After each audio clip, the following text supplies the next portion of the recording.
Mga Ginoo, ikinalulungkot ko kayo pagkilala ang anak ng aking nasirang kaibigan na si Don Abala.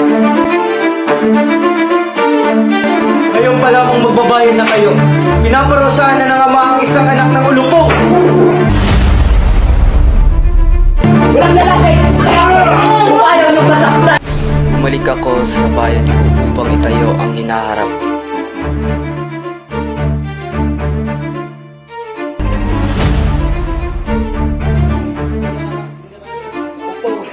Ang dugo mo, Ibarra, ay walang tuwang sa aming bayan.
Sino nagsabi sa'yo?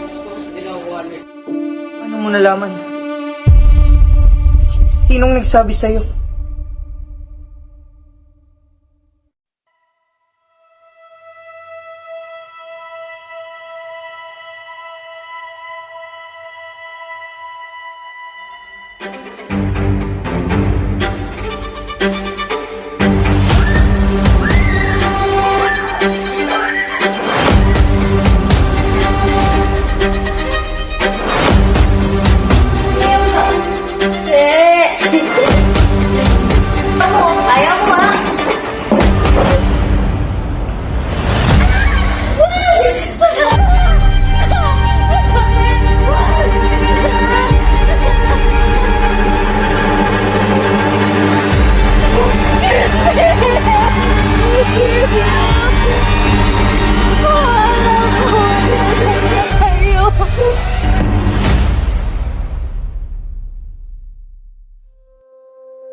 Nandito na si nanay.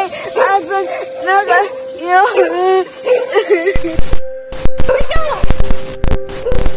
Nakita mo ba si Crispin? Ako! Crispin! Basilio!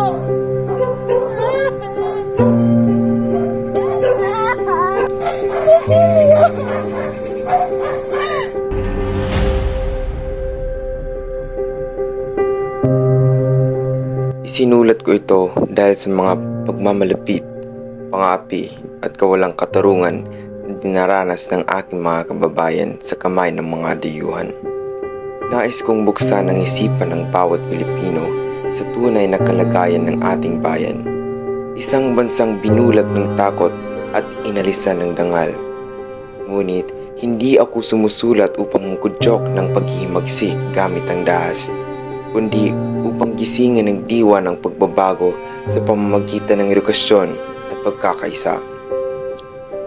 Naway ang aking mga salita ay maging tanglaw tungo sa isang malaya at makatarungang lipunan.